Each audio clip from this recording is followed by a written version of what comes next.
Hash. Miscellaneous jangan tempel ke engine. Voice. Satu suara perempuan Indonesia dewasa. Saran, engine. Speed equals 1. Zero pitch equals 0. Language equals Indonesian. Jika engine mendukung global emotion. B1 to B3 calm sedih. B4 tense meningkat. B5 tegas marah. B6 hangat. Atur manual. Body tanpa tag. Paste below this line. Suamiku mengangkat gelas. Berpidato di depan 100 tamu bahwa semua kemewahan ini hasil jerih payahnya. Padahal rumah, mobil, dan modal usaha itu semuanya atas namaku. Ia tidak tahu.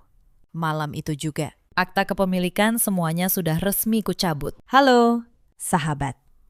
Selamat datang kembali di kanal ini. Sebelum cerita dimulai, tuliskan di kolom komentar dari kota mana kalian menonton. Lalu nikmati kisah ini sampai akhir. Karena keadilan selalu datang pada waktunya. Nama saya Larasati. Usia saya 34 tahun. Saya bekerja sebagai manajer keuangan di sebuah perusahaan distribusi farmasi di kawasan Sudirman. Sudah 12 tahun saya menapaki karir ini dari bawah. Dari staf biasa yang menghitung faktur sampai memegang seluruh arus kas perusahaan. Angka adalah dunia saya. Saya percaya satu hal, angka tidak pernah berbohong, meski manusia bisa. Suami saya bernama Bagas, usianya 39 tahun. Dulu, ketika kami menikah 9 tahun lalu, ia hanya seorang sales motor dengan gaji pas-pasan. Saya mencintainya bukan karena hartanya. Saya mencintainya karena dulu ia sederhana, rajin,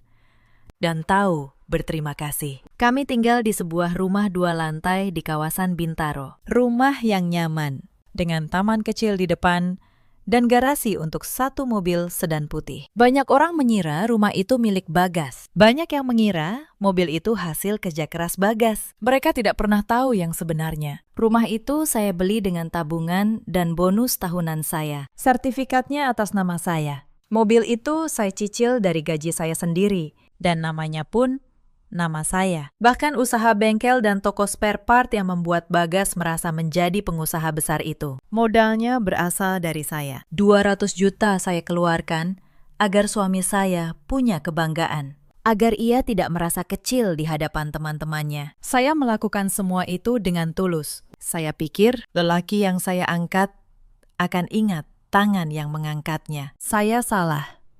Saya ingin kalian mengerti satu hal sejak awal. Saya bukan perempuan yang lemah, dan bukan pula perempuan yang gila harta. Saya hanya perempuan yang percaya bahwa cinta itu dibuktikan dengan kerja, bukan dengan kata-kata manis. Karena itu, sejak muda saya terbiasa berdiri di atas kaki sendiri. Saya anak pertama dari keluarga sederhana di sebuah kampung di Jawa Tengah. Ayah saya hanya guru sekolah dasar. Ibu saya berjualan kue di pasar. Sejak kecil, saya tahu rasanya menghitung uang receh untuk bertahan sampai akhir bulan. Mungkin dari sanalah kecintaan saya pada angka tumbuh. Angka, bagi saya, adalah satu-satunya hal di dunia yang adil. Ia tidak pernah memihak.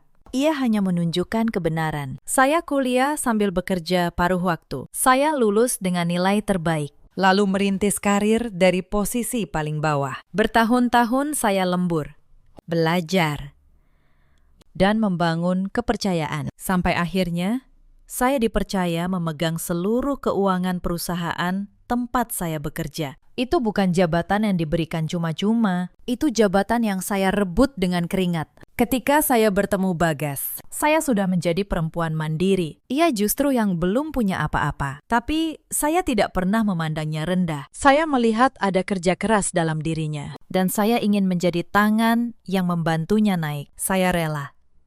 Saya bahagia melakukannya. Karena saya pikir, kami sedang membangun sesuatu bersama. Itulah kesalahan terbesar saya. Saya lupa bahwa tidak semua orang yang kita angkat akan ingat bahwa dirinya pernah jatuh dulu. Di tahun-tahun awal, Bagas adalah suami yang penuh perhatian. Ia menjemput saya saat lembur. Ia membuatkan teh hangat saat saya pulang kelelahan. Tapi sejak bengkelnya mulai ramai dan ia merasa dirinya sukses, Sesuatu dalam dirinya berubah. Ia mulai pulang larut. Alasannya selalu sama.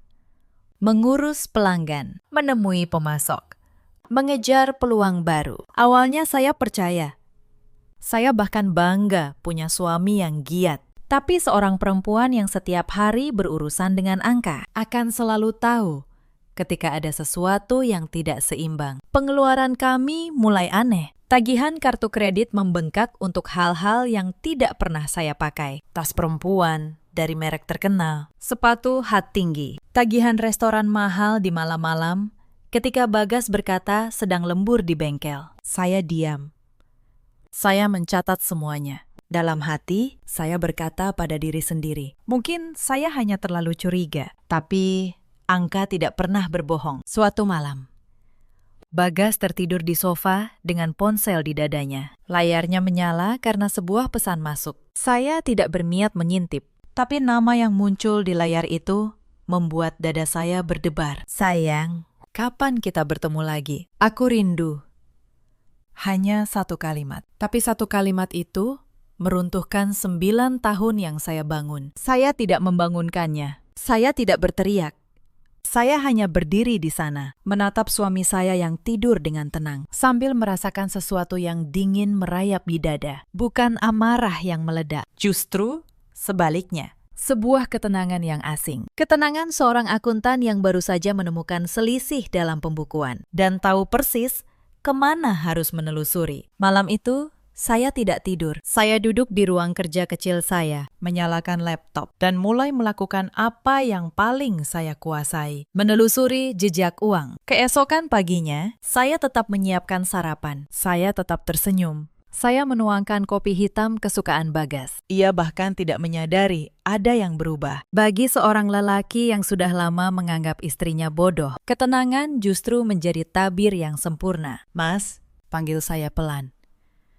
Bagas mengangkat wajah dari ponselnya. Jawabnya acuh. Bulan ini pengeluaran toko agak besar ya, kata saya. Hati-hati. Mungkin aku bisa bantu cek pembukuannya. Wajah Bagas langsung berubah. Tidak usah. Sahutnya cepat. Itu urusan bisnis. Kamu tidak akan paham. Urus saja dapur. Saya tersenyum. Iya. Mas, maaf. Dalam hati, saya mencatat satu hal lagi. Lelaki yang tidak menyembunyikan apapun. Tidak akan pernah secemas itu ketika istrinya menawarkan bantuan. Perubahan Bagas tidak terjadi dalam semalam. Ia datang perlahan. Seperti retakan halus di dinding yang baru terlihat setelah menjadi besar. Mula-mula hanya soal sikap. Ia mulai berbicara dengan nada meremehkan. Dulu ia memanggil saya dengan lembut. Kini ia memanggil dengan ketus. Dulu ia bertanya pendapat saya soal apapun. Kini ia memutuskan sendiri dan menganggap saya tidak perlu tahu. Saya yang membiayai banyak hal di rumah ini, justru diperlakukan seperti orang asing di dalamnya. Lalu datang soal keluarga. Setiap kali, bengkelnya untung. Bagas membanggakan dirinya di depan kerabat. Lihat, katanya. Sekarang, saya sudah jadi pengusaha. Tidak sekalipun ia menyebut dari mana modal itu berasal. Saya duduk di sampingnya, tersenyum. Menelan kenyataan bahwa kerja keras saya telah diam-diam diakui sebagai miliknya. Saya tidak protes. Saya pikir biarlah ia merasa besar, asalkan keluarga kami utuh. Tapi keutuhan itu ternyata hanya ada di kepala saya. Saya ingat satu malam, ketika saya pulang larut karena tutup buku akhir tahun di kantor. Badan saya remuk. Mata saya perih. Saya berharap menemukan suami yang menunggu. Yang saya temukan justru rumah yang gelap dan pesan singkat. Aku menginap di tempat teman. Ada urusan. Saya duduk sendirian di ruang makan, memakan nasi dingin. Dan untuk pertama kalinya, bertanya pada diri sendiri, untuk siapa sebenarnya saya bekerja sekeras ini? Saat itu saya belum tahu jawabannya. Tapi tidak lama kemudian, sebuah pesan di layar ponsel, Bagas akan memberi saya jawaban yang tidak pernah saya inginkan. Ada satu hal lagi yang membuat luka itu semakin dalam. Kami belum dikaruniai anak setelah 9 tahun menikah. Bertahun-tahun saya menjalani pemeriksaan, pengobatan.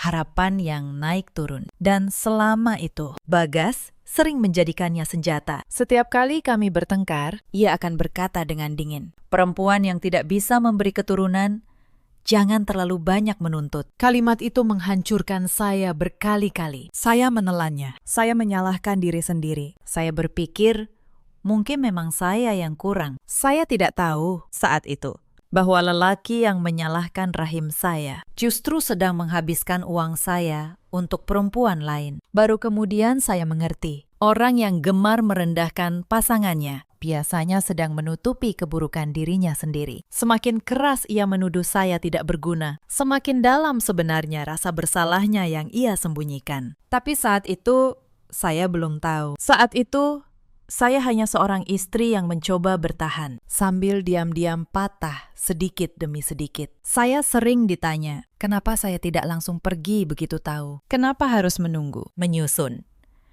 Berpura-pura sekian lama. Jawaban saya selalu sama, karena saya tidak ingin pergi sebagai korban. Saya ingin pergi sebagai pemenang yang berdiri tegak, tanpa kehilangan satupun hak yang memang milik saya. Seorang perempuan yang pergi dalam kemarahan seringkali meninggalkan banyak hal di belakangnya. Harga dirinya, hartanya, bahkan kewarasannya. Saya tidak mau seperti itu. Saya ingin keluar dari pernikahan ini dengan kepala tegak, dengan setiap lembar dokumen di tangan saya, dengan kebenaran yang tidak bisa dibantah siapapun. Maka saya memilih bersabar, bukan karena saya lemah, tapi justru karena saya tahu persis seberapa kuat posisi saya. Setiap malam, ketika Bagas tertidur, saya membuka catatan saya dan menambahkan satu baris baru. Setiap baris adalah satu langkah lebih dekat menuju kebebasan. Dan setiap kali Bagas merendahkan saya, menganggap saya bodoh,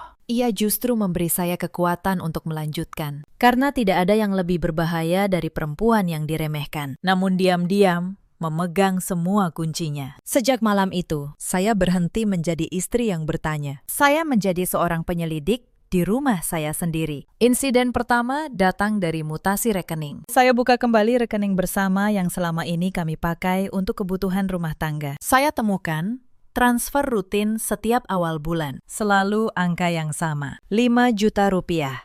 Selalu ke nomor rekening atas nama yang sama, Clarissa Wijaya. Saya tidak mengenal nama itu. Tapi malam itu saya tidak tidur sampai saya tahu siapa dia. Saya buka media sosial, tidak butuh waktu lama. Foto-foto perempuan muda dengan tas mahal dan liburan ke pantai. Di salah satu foto, saya melihat refleksi yang sangat saya kenal di kaca sebuah kafe. Refleksi mobil sedan putih saya. Mobil yang cicilannya saya bayar setiap bulan. Dipakai suami saya untuk mengantar perempuan lain. Saya menutup laptop. Saya menarik napas panjang. Dan untuk pertama kalinya, saya tidak menangis. Saya hanya membuka dokumen baru dan menulis judul di paling atas. Catatan. Tanggal demi tanggal mulai saya susun, rapi seperti laporan keuangan. Insiden kedua terjadi seminggu kemudian. Bagas pulang membawa wangi parfum perempuan yang menempel di kerah kemejanya. Saya mencium aromanya saat memeluknya menyambut di pintu. Saya tidak berkata apa-apa. Saya hanya mengambil kemeja itu diam-diam, memotretnya, lalu mencucinya seperti biasa. Bagas bahkan memuji saya malam itu. "Kamu istri yang baik, Las," katanya sambil tersenyum. Saya balas senyum itu. "Iya, Mas, saya memang sedang menjadi sangat baik, sebaik orang yang sedang menyiapkan segalanya." Insiden ketiga adalah soal modal usaha. Suatu malam, Bagas datang dengan wajah serius. "Las, bengkel butuh suntikan dana. Ada peluang ekspansi. Aku butuh 100 juta lagi." Saya menatapnya tenang. "Buat apa?" "Mas, buat tambah stok dan sewa ruko kedua," jawabnya cepat. Saya tahu itu bohong. Saya tahu uang itu akan mengalir kemana. Tapi saya berkata, "Aku pikirkan dulu ya." "Mas, uang segitu kan tidak sedikit." Wajahnya mengeras.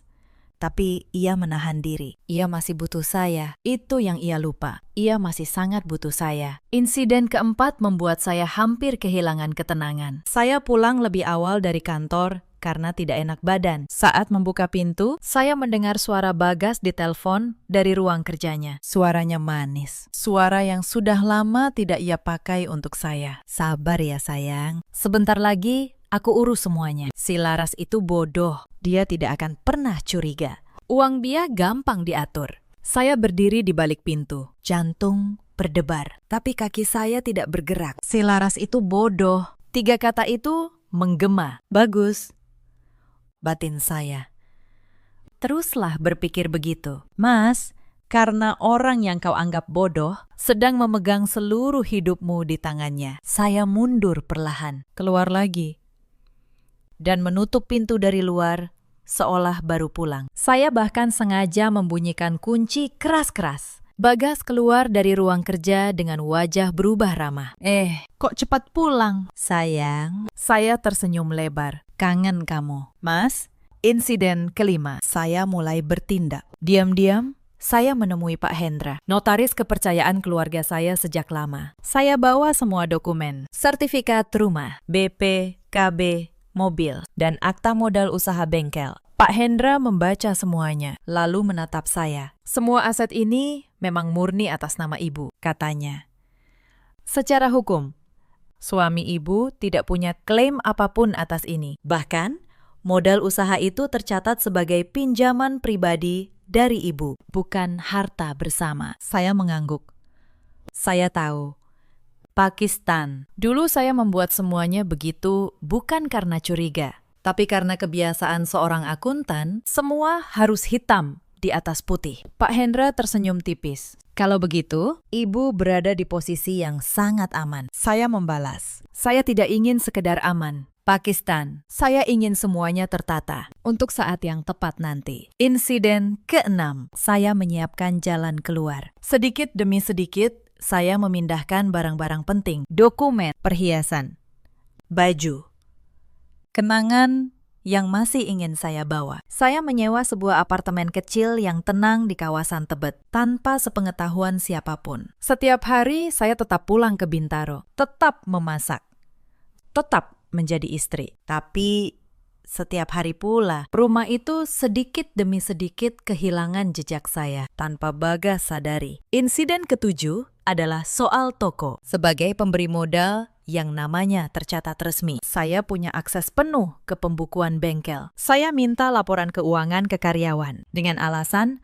audit rutin pemilik modal. Dari sana, saya temukan kebocoran besar. Uang toko ditarik untuk hal-hal pribadi. Cicilan apartemen mewah di kawasan elit. Pembayaran kartu kredit perempuan bernama Clarissa. Bahkan sebuah cincin berlian seharga 80 juta. Semua keluar dari kas usaha yang modalnya uang saya. Saya cetak semuanya. Saya simpan rapi dalam satu map tebal. Map itu kelak menjadi senjata yang paling menyakitkan. Insiden ke-8. Bagas semakin berani. Ia mulai sering tidak pulang dengan alasan menginap di lokasi proyek. Suatu pagi, ia bahkan lupa menghapus pesan di ponselnya yang tertinggal di meja. Pesan dari Clarissa. Yang ini ulang tahunmu harus mewah. Undang semua keluargamu. Aku mau lihat istri tuamu itu malu. Saya membaca pesan itu dengan tangan yang dingin. Jadi begitu rencananya. Sebuah pesta. Pesta ulang tahun Bagas yang akan ia jadikan panggung untuk memamerkan kesuksesan palsunya. Dan saya, istri tua yang katanya bodoh, diharapkan datang untuk dipermalukan. Saya tersenyum sendiri di dapur pagi itu. Baiklah,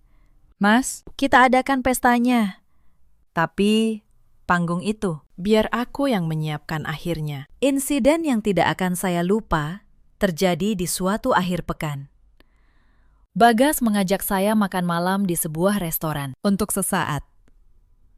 Saya hampir percaya ia berubah, tapi di tengah makan, ponselnya berdering. Ia keluar untuk menerima telepon, meninggalkan ponsel keduanya di meja. Ponsel yang selama ini tidak pernah saya tahu keberadaannya. Layar ponsel itu menyala. Sebuah pesan dari nama yang sudah saya kenal, Clarissa.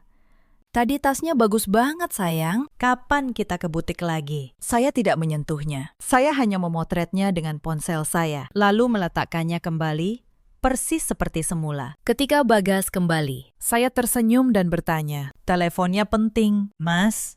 Ia menjawab santai, "Cuma pelanggan bengkel." Saya mengangguk. "Oh, begitu." Di bawah meja, jari saya mengetik satu baris catatan baru. Ponsel kedua, butik.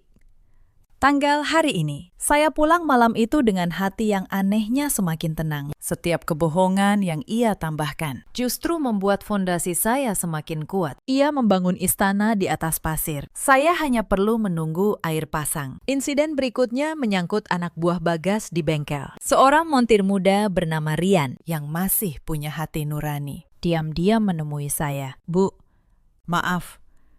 Saya merasa harus jujur," katanya gelisah.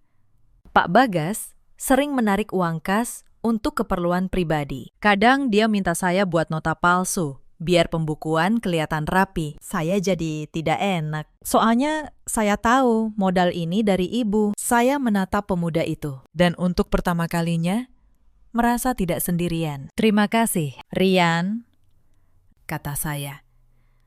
"Kamu sudah melakukan hal yang benar. Mulai sekarang, simpan saja semua nota itu. Jangan dibuang." Tanpa ia sadari, Rian baru saja menjadi saksi pertama saya. Saya juga tidak berhenti di dokumen. Saya ingin memastikan setiap rupiah punya jejak yang tidak bisa disangkal. Saya kembali ke kantor notaris, lalu ke bank, meminta cetakan resmi seluruh mutasi rekening usaha selama 2 tahun terakhir. Saya cocokkan satu persatu dengan nota palsu yang dikumpulkan Rian. Hasilnya jelas seperti siang hari. Ada selisih lebih dari 300 juta yang mengalir keluar untuk hal-hal yang tidak ada hubungannya dengan usaha. Ke butik, ke apartemen, ke perhiasan. Semuanya untuk satu perempuan. Malam itu, saya menyusun semua bukti dalam map tebal, diberi pembatas, diberi label. Persis seperti laporan audit yang biasa saya buat di kantor. Saya membacanya ulang dari halaman pertama sampai terakhir. Tidak ada celah, tidak ada yang bisa ia bantah. Saya menutup map itu.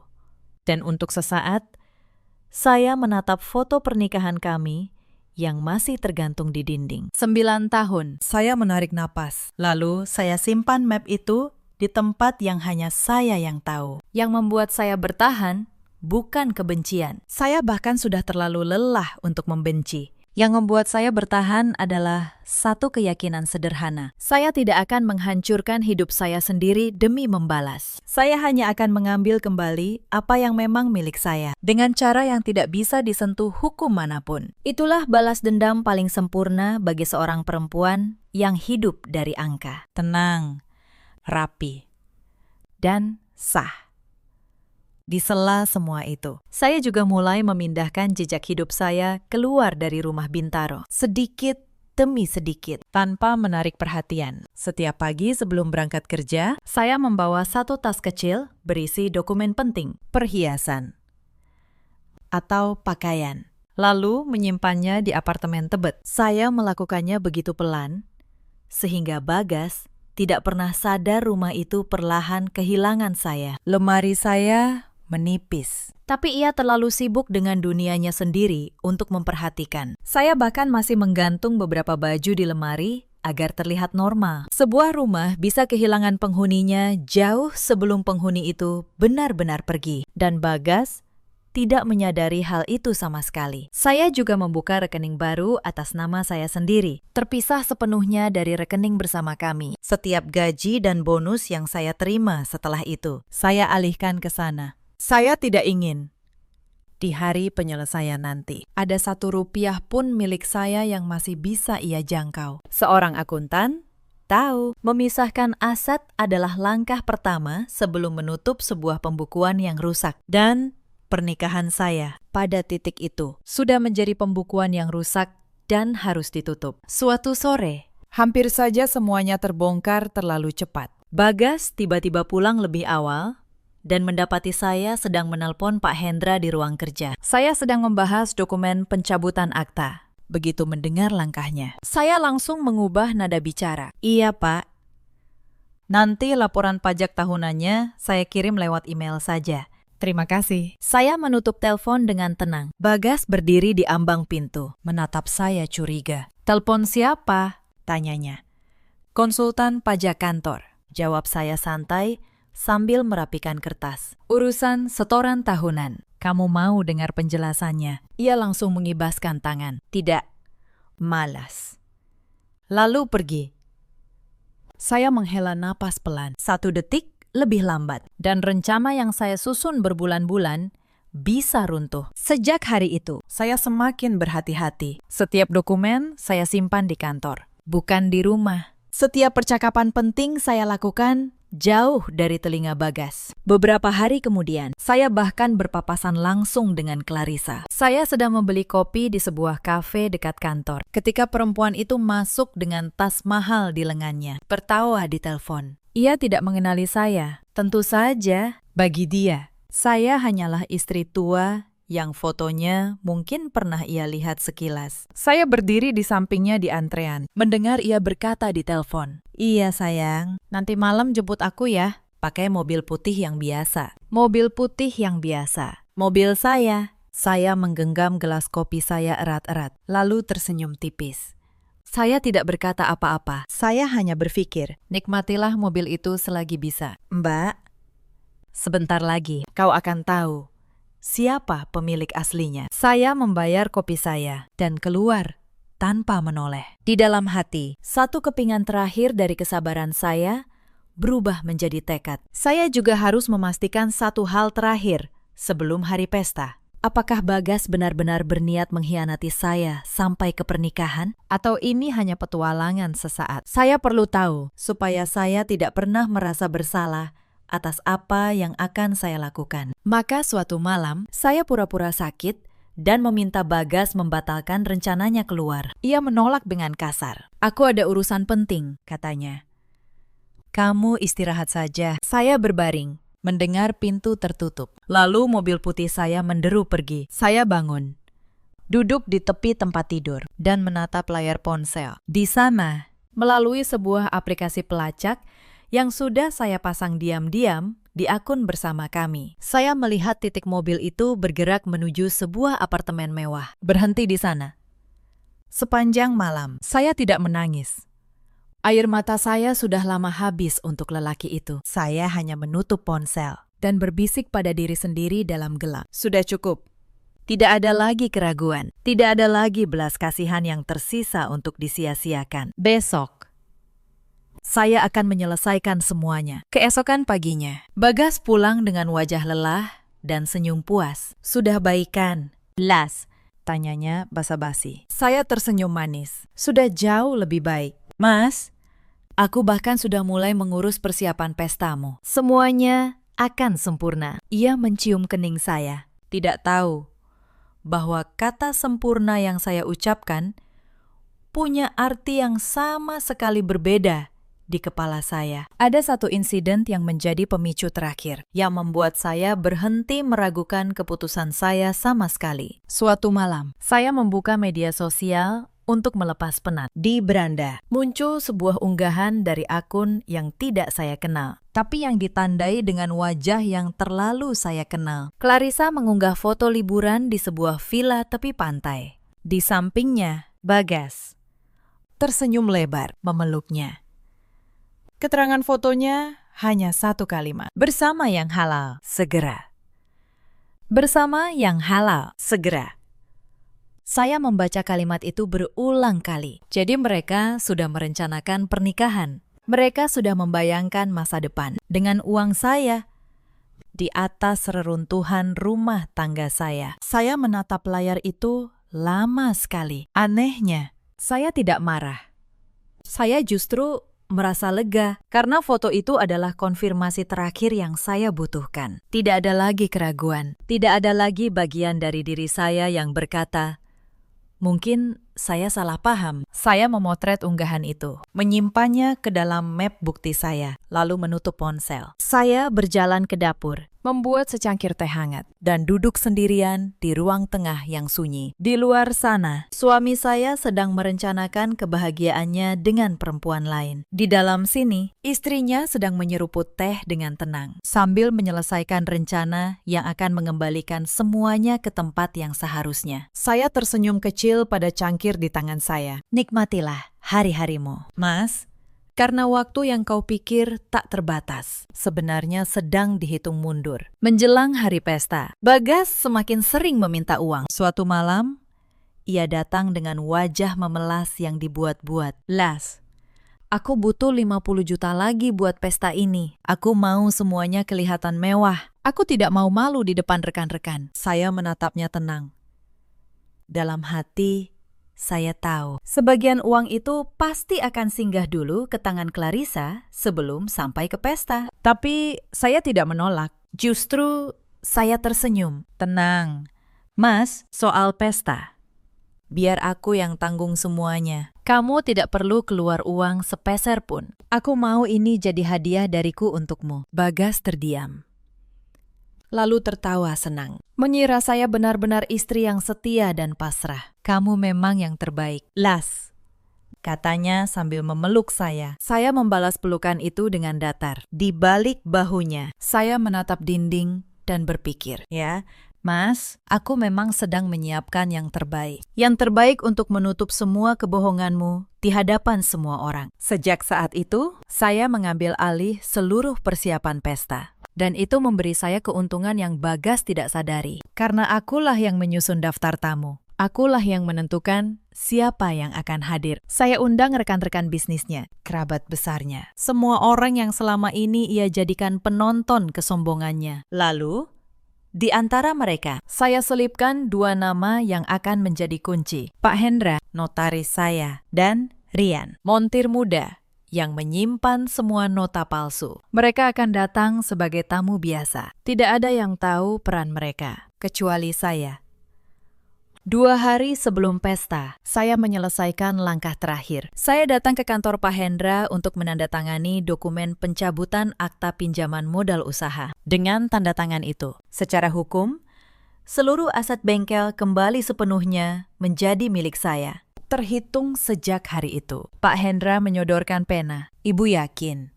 Tanyanya pelan. Saya mengambil pena itu tanpa ragu. Saya sudah yakin sejak lama. Pakistan hanya menunggu waktu yang tepat. Saya membubuhkan tanda tangan. Sah. Lalu, saya menyiapkan map. Bukan map biasa. Sebuah map presentasi yang rapi dengan pembatas berwarna untuk setiap bagian. Bagian pertama, sertifikat rumah dan BPKB mobil atas nama saya. Bagian kedua, akta modal usaha dan dokumen pencabutannya. Bagian ketiga, mutasi rekening dan bukti transfer ke Clarissa. Bagian keempat, laporan keuangan toko beserta nota palsu yang dikumpulkan Rian. Saya membaca map itu sekali lagi, dari awal sampai akhir, seperti menyiapkan presentasi terpenting dalam hidup saya. Dan memang, inilah presentasi terpenting dalam hidup saya. Malam sebelum pesta, saya berdiri di depan cermin kamar, mematut diri. Bukan untuk Bagas, bukan untuk para tamu, tapi untuk diri saya sendiri. Saya menatap pantulan perempuan di cermin itu. Perempuan yang selama bertahun-tahun mengecilkan dirinya demi orang lain. Besok, bisik saya pada bayangan itu, kamu tidak akan mengecilkan diri lagi. Besok, semua orang akan tahu siapa kamu sebenarnya. Saya mematikan lampu, dan untuk pertama kalinya dalam waktu yang lama, saya tidur dengan nyenyak. Insiden ke-9, saya mengubah strategi. Saya justru menawarkan diri mengatur seluruh pesta. Mas, biar aku yang urus pestamu, kata saya manis. Aku mau semua orang lihat suamiku berkelas. Bagas terkejut, lalu tertawa puas, mengira saya sudah pasrah dan ingin menyenangkan hatinya. Boleh? Las, buat yang megah ya. Undang rekan-rekan bisnisku, keluarga. Semuanya. Saya mengangguk. Tenang, Mas. Aku akan buat malam itu jadi malam yang tidak akan pernah kamu lupakan seumur hidup. Ia tidak menangkap arti kalimat itu. Ia hanya tersenyum, mencium kening saya, dan pergi menemui perempuannya. Sementara saya membuka buku catatan dan mulai menyusun daftar tamu di urutan paling bawah dengan pena merah. Saya tulis satu nama yang belum Bagas tahu akan hadir. Pak Hendra, notaris. Insiden ke-10, malam sebelum pesta. Bagas masuk kamar dengan suasana hati riang. Las, besok dandan yang cantik ya, biar rekan-rekan bisnisku lihat istriku masih oke. Saya menutup buku catatan saya pelan. Pasti, Mas, jawab saya. Aku sudah siapkan penampilan terbaikku. Dan aku juga sudah siapkan kejutan untuk semua tamu. Bagas tersenyum. Mengira itu kejutan kue atau hadiah. Ia mematikan lampu. Tidur dengan tenang. Bermimpi tentang pestanya yang gemerlap. Di sampingnya, saya membuka mata dalam gelap. Menatap langit-langit. Map tebal itu sudah ada di dalam tas saya. Dokumen pencabutan akta sudah ditandatangani sore tadi di kantor Pak Hendra. Hitungan mundur sudah dimulai. Dan Bagas tidak tahu ia sedang tidur di sebelah perempuan yang besok pagi akan mengambil kembali segalanya. Hari pesta tiba. Rumah di Bintaro disulap menjadi tempat yang gemerlap. Lampu kristal, meja prasmanan panjang, alunan musik lembut, dan deretan tamu berpakaian rapi. Rekan bisnis Bagas, beberapa keluarga, dan tentu saja di antara para tamu. Hadir pula Clarissa. Perempuan itu datang dengan gaun merah menyala, tersenyum penuh kemenangan. Duduk tak jauh dari panggung kecil yang sudah saya siapkan. Saya menyambut semua tamu dengan anggun. Gaun biru tua, senyum tenang. Sikap seorang nyonya rumah yang sempurna. Bagas memandang saya dengan bangga palsu, sambil sesekali melirik Clarissa. Ia merasa menjadi raja malam itu. Ia tidak tahu. Ia sedang berdiri di atas panggung yang lantainya sudah saya cabut satu persatu. Saat acara mencapai puncak, Bagas naik ke panggung. Ia mengambil mikrofon, mengangkat gelas, dan mulai berpidato. Terima kasih semuanya sudah datang. Semua yang kalian lihat malam ini, rumah ini, mobil di garasi. Usaha saya yang berkembang adalah hasil kerja keras saya selama bertahun-tahun. Saya buktikan. Lelaki yang dulu dipandang sebelah mata, sekarang bisa punya segalanya. Para tamu bertepuk tangan. Clarissa tersenyum bangga. Dan saya berdiri di sudut ruangan, menunggu dengan tenang. Ketika tepuk tangan mereda, saya melangkah maju. Boleh saya tambahkan sedikit? Mas, kata saya sambil tersenyum, meminta mikrofon. Bagas menyerahkannya dengan percaya diri, mengira saya akan memujinya di depan semua orang. Saya menghadap para tamu. Selamat malam semuanya. Saya Larasati, istri Bagas. Malam ini, suami saya bercerita tentang kerja kerasnya. Izinkan saya melengkapi ceritanya, supaya tidak ada yang terlewat. Ruangan hening. Saya membuka map tebal di tangan saya. Rumah ini, kata saya, tenang. Sertifikatnya atas nama saya. Saya beli dengan tabungan dan bonus saya sendiri. Mobil di garasi itu. BPKB-nya atas nama saya. Dan cicilannya saya yang bayar sampai lunas. Saya angkat selembar dokumen. Ini sertifikatnya, silahkan dibaca. Wajah Bagas mulai memucat. Las, kamu ngomong apa? Katanya dengan suara bergetar. Saya tidak menoleh padanya. Saya lanjutkan. Dan usaha bengkel yang tadi Mas Bagas banggakan, modalnya 200 juta. Semua dari saya. Tercatat resmi sebagai pinjaman pribadi, bukan harta bersama. Ini aktanya, lengkap dengan tanda tangan notaris. Bisik-bisik mulai memenuhi ruangan. Beberapa tamu mengeluarkan ponsel. Bagas berdiri kaku. Wajahnya berubah pucat pasi. Saya belum selesai. Saya menatap ke arah Clarissa yang mulai gelisah di kursinya. Dan ini yang paling menarik, kata saya. Saya keluarkan lembaran mutasi rekening dan laporan keuangan toko. Selama 1 tahun terakhir, uang dari usaha yang modalnya saya berikan ditarik untuk membayar apartemen mewah, kartu kredit, dan sebuah cincin berlian 80 juta. Semua atas nama seorang perempuan. Saya angkat wajah, menatap lurus.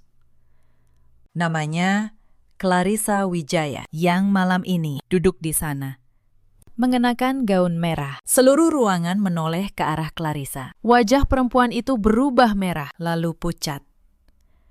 Bukan, itu bohong, teriaknya panik. Saya menatapnya dingin. Bohong, kata saya. Mari kita lihat. Saya angkat selembar bukti transfer 5 juta setiap awal bulan ke rekening atas nama Anda. Restoran, hotel, cincin, Semua tercatat. Angka tidak pernah berbohong. Mbak, hanya manusia yang bisa. Clarissa berdiri, mencoba membela diri, tapi justru menggali kuburnya sendiri. Itu Bagas yang kasih ke saya. Dia bilang, itu uangnya. Dia janji mau cerai dan menikahi saya. Saya tersenyum tipis. Terima kasih sudah memperjelas. Mbak, sekarang semua tamu sudah dengar sendiri. Bagas terhuyung. Las, tolong. Jangan di sini, suaranya nyaris memohon. Saya akhirnya menoleh padanya untuk pertama kalinya malam itu. Kenapa? Mas, bukankah ini panggung yang kalian siapkan untuk mempermalukan saya? Saya hanya melengkapi acaranya. Saya keluarkan satu dokumen terakhir. Dokumen yang sore tadi sudah ditandatangani di hadapan notaris. Oh iya, satu hal lagi. Mulai sore tadi, akta pinjaman modal usaha resmi saya tarik. Artinya, mulai sekarang, seluruh aset bengkel itu kembali sepenuhnya menjadi milik saya. Dan rumah ini. Saya beri waktu kalian sampai akhir pekan untuk mengosongkannya. Karena rumah ini atas nama saya, Pak Hendra, notaris yang sejak tadi duduk tenang di antara tamu, berdiri dan mengangguk. Semua yang disampaikan Ibu Larasati benar secara hukum. Katanya tenang. Saya yang menangani seluruh dokumennya. Sebelum saya melanjutkan, izinkan saya menggambarkan suasana saat itu. Wajah-wajah para tamu yang tadinya tersenyum, kini membeku. Ada yang menutup mulut dengan tangan, ada yang saling berbisik. Beberapa rekan bisnis Bagas, yang selama ini menghormatinya karena mengira ia pengusaha sukses, kini menatapnya dengan campuran kasihan dan jijik. Sebuah reputasi yang dibangun bertahun-tahun di atas kebohongan runtuh hanya dalam hitungan menit. Saya tidak menikmati penderitaan itu, sungguh. Tapi saya tahu, inilah satu-satunya bahasa yang akan ia mengerti. Bagas tidak pernah peduli pada air mata. Ia hanya peduli pada gengsi. Maka di hadapan gengsinya lah, saya harus berdiri dan berkata cukup. Seorang kerabat Bagas yang lebih tua, yang dulu ikut membanggakan keponakannya, berdiri dan menatap saya. Nak Larasati, katanya pelan. Kalau semua yang kamu katakan benar, maka kami sekeluarga minta maaf. Selama ini kami salah menilai. Saya mengangguk hormat. Saya tidak datang untuk mempermalukan keluarga. Bu, saya hanya tidak mau lagi menanggung kebohongan yang bukan saya yang menciptakannya. Bagas masih terduduk. Ia mencoba meraih tangan saya. Las, kita bisa bicara baik-baik. Semua bisa diperbaiki. Saya menarik tangan saya pelan. Tidak ada yang perlu diperbaiki. Mas, yang rusak ini, kamu yang menghancurkannya sendiri. Sedikit demi sedikit. Setiap kali kamu mengira aku terlalu bodoh untuk menyadarinya. Hari ini, kamu hanya melihat hasil dari pilihanmu sendiri. Di tengah keheningan itu, Rian sang montir berdiri dari kursinya. Suaranya gemetar, tapi tegas. Maaf, Bapak Ibu sekalian, saya Rian, karyawan di bengkel Pak Bagas. Saya yang selama ini disuruh membuat nota palsu untuk menutupi uang yang ditarik Pak Bagas. Saya simpan semua buktinya. Apa yang dikatakan Bu Larasati, semuanya benar. Ia mengeluarkan map kecil dari tasnya dan meletakkannya di meja. Suara bisik-bisik di ruangan semakin keras. Bagas menatap Rian dengan mata melotot, merasa dihianati oleh anak buahnya sendiri. Kamu, geramnya. Rian menatapnya balik tanpa takut. Saya cuma capek berbohong. Pakistan, model bengkel itu dari Bu Laras. Tidak adil kalau saya diam terus. Clarissa, yang sejak tadi mencoba menyelinap keluar, terhenti di pintu. Ketika beberapa tamu menghalangi jalannya, ingin mendengar kelanjutannya. Ia berbalik, putus asa, dan menyerang saya dengan kata-kata, "Kamu cuma iri, Bagas sudah tidak mencintaimu. Kamu perempuan tua yang tidak bisa punya anak. Pantas saja dia lari ke aku." Ruangan terdiam menunggu reaksi saya. Saya menatap Clarissa dengan tenang, lalu tersenyum.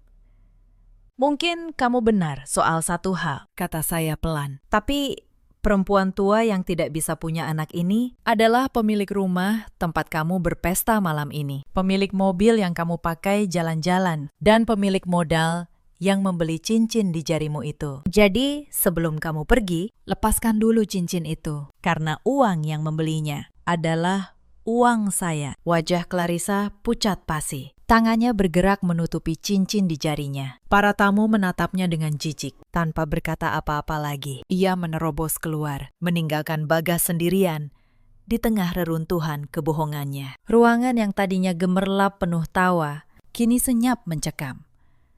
Para tamu menatap Bagas dengan pandangan menghakimi. Ponsel-ponsel terangkat, merekam kehancuran seorang lelaki yang baru saja membanggakan harta yang bukan miliknya. Clarissa sudah menyelinap pergi, meninggalkan Bagas sendirian di tengah panggung. Bagas jatuh terduduk di lantai, menatap saya dengan mata kosong. Larasati, tolong, gumamnya.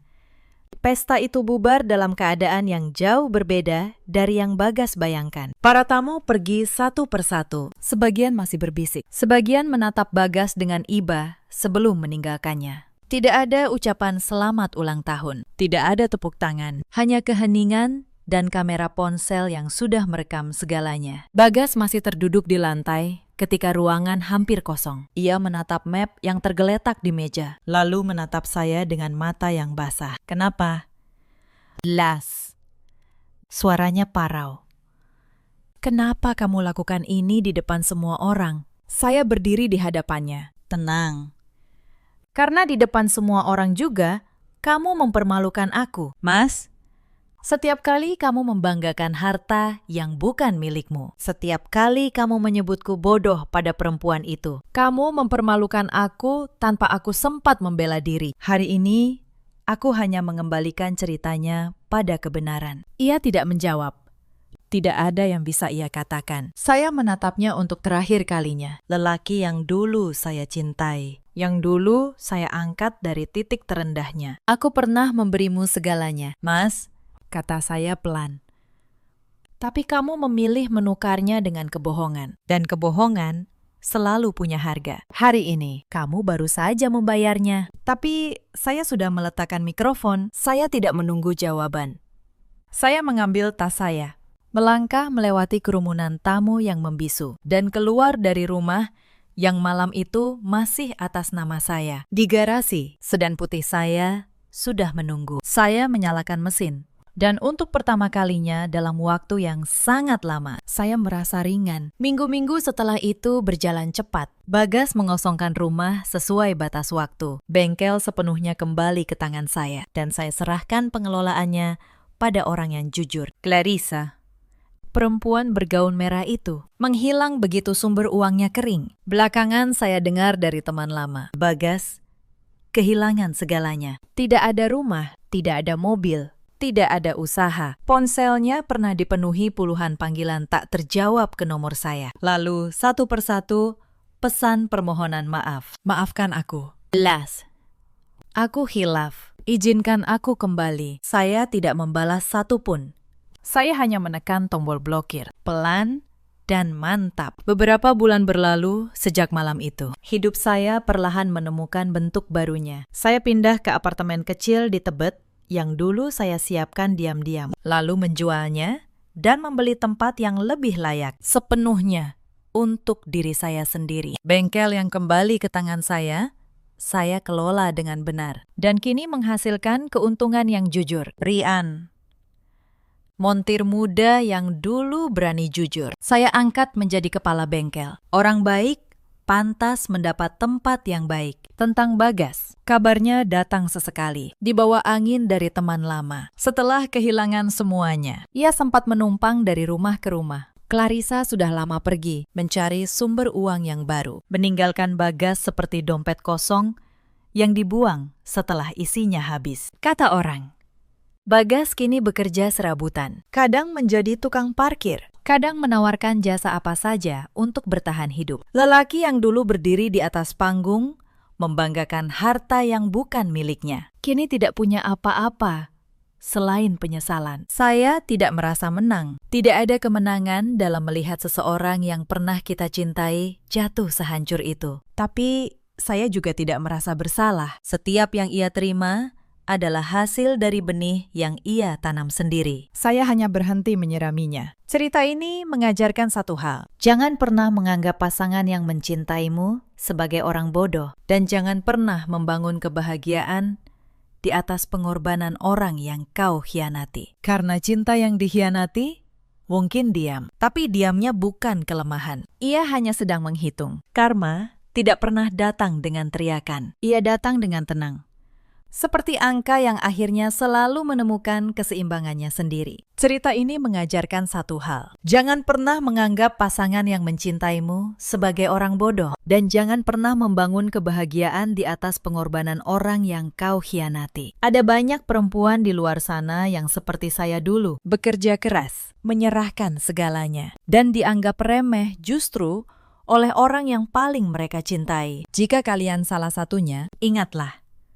Ketenangan bukan kelemahan. Kadang, ia adalah kekuatan yang sedang menunggu waktu. Ada juga banyak suami seperti Bagas, lupa pada tangan yang mengangkatnya, mabuk oleh kesuksesan yang bukan miliknya sendiri. Dan ada pula perempuan seperti Clarissa, yang mengira kemewahan dari uang haram akan bertahan selamanya. Hari ini, saya hidup tenang. Saya tetap bekerja, tetap menghitung angka yang saya cintai, dan tidur tanpa harus berpura-pura. Dalam hidup, kita selalu punya pilihan, memilih bertahan dalam kebohongan, atau memilih berdiri demi harga diri sendiri. Untuk kalian yang sedang menonton sampai di sini, saya hanya ingin menitipkan satu pesan. Kebaikan yang kalian berikan tidak pernah benar-benar hilang. Meski kadang orang yang menerimanya lupa berterima kasih. Tetaplah menjadi baik. Tapi jangan pernah biarkan kebaikan kalian